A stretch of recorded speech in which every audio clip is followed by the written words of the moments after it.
It's HPR, member-supported Hawaii Public Radio and all things considered. I'm Dave Lawrence, and we are thrilled to be spending some time with the guy that we had on the show last year. He was a whole lot of fun. It was his first appearance at the Blue Note Hawaii, Lee Ritenour. He's back at the Blue Note through Sunday, and look at that. He's spending some more time with us. How you doing? Good to see you, man. Absolutely. Thank you for having us, and we're just glad to be back here. It's a great club, and of course, it's Hawaii. What are you going to say? Right, that's what we were just saying. You can't argue when they book you there. Oh, we got to play Hawaii. Damn.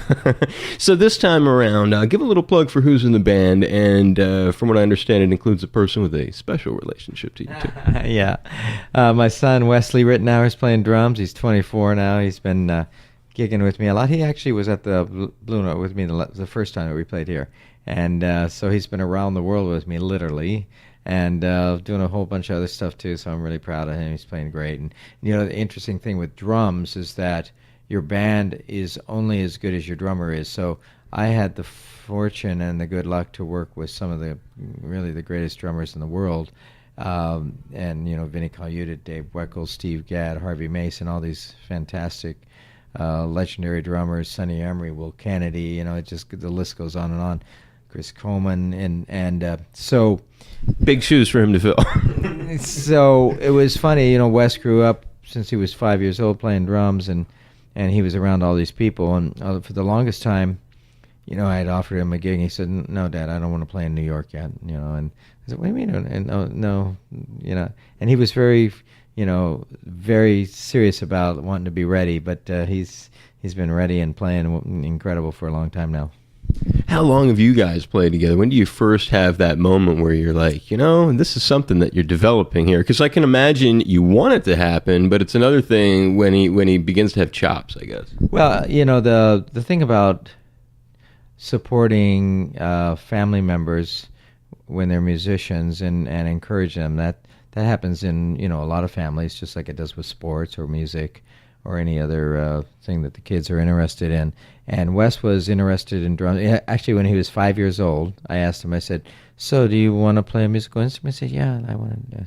And I said, "You want to play saxophone?" "No." "You want to play trumpet?" "No." "You want to play piano?" "No."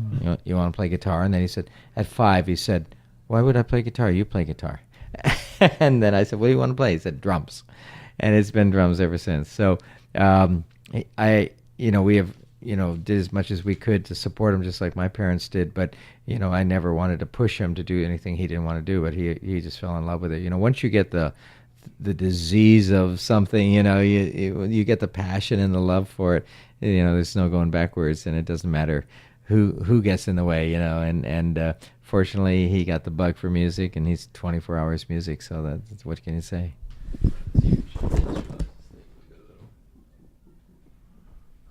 Look at you in the mirror. Isn't that cool? We could do our own viewfinder on this thing.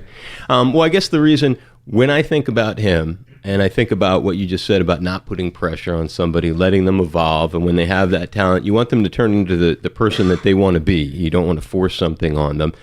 When we think about your own youthful side, and just talking about Wes, we flash back to you. At 16, there's not a lot of cats who, when you look at their resume or their profile, their bio online, I guess that's a better way of looking at it, that they would end up doing a recording session for what would be a major recording artist of the time, which was the Mamas and the Papas. And so 16 years old, which is like barely old enough to drive. How does something like that happen? Try to describe for us where you got that inspiration yourself at such an early age.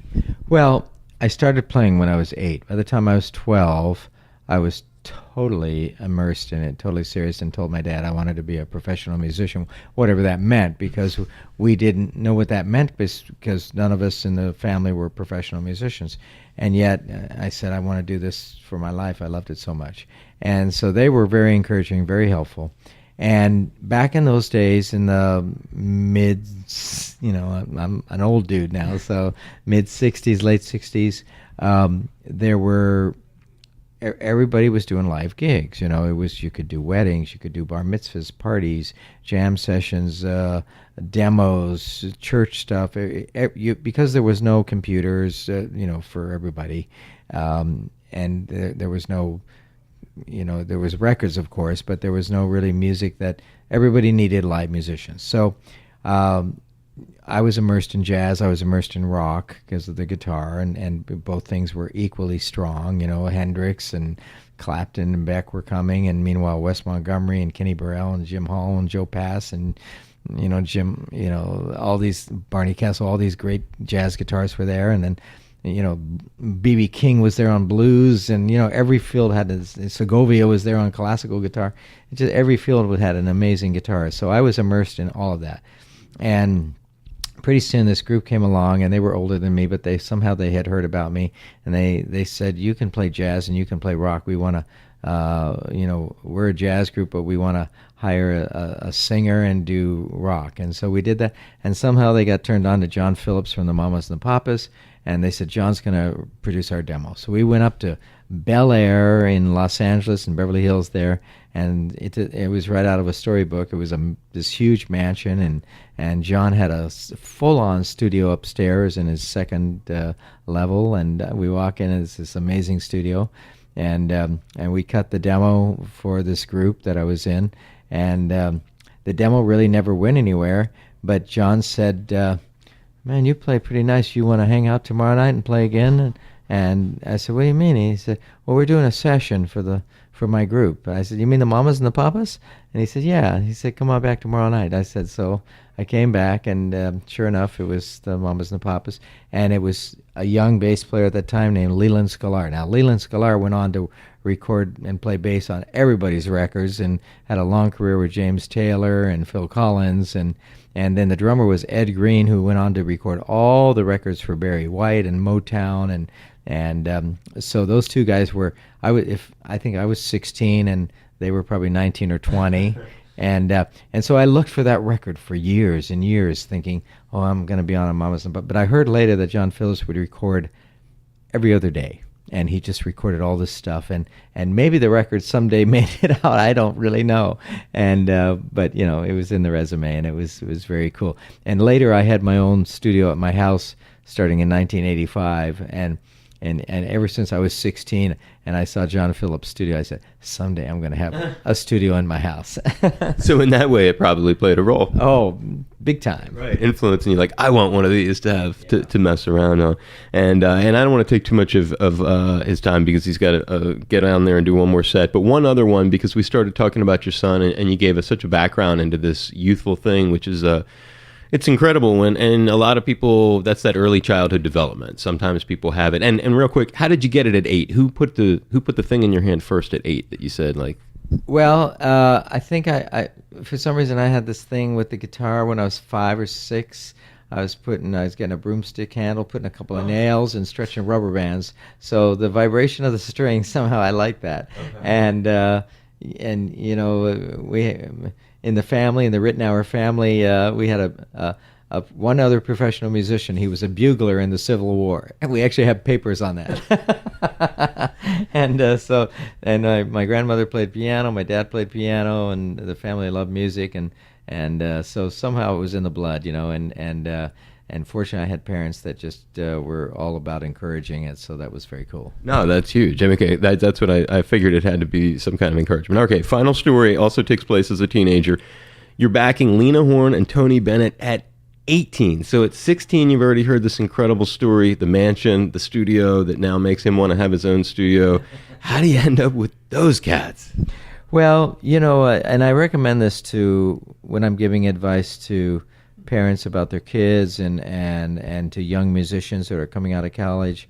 You try to associate with other professional players that or players just a little bit above you or a lot above you, and you try to hang out with those guys and get to know them, not just from a fan point of view, but really from a mentoring point of view. And there was this incredible jazz guitarist that I loved named Gabor Szabo. He was from Hungary, and he was very unique, and he worked a lot with Lena Horne, and he loved Lena, and Lena loved him, and she always featured the guitar up in her shows, and she was an amazing lady, not only gorgeous and way ahead of her time of cutting the racial barriers, and just an amazing woman, and a real pioneer. And so, and my family used to play, my mom and dad used to play records of Lena, so I knew her from an earlier age.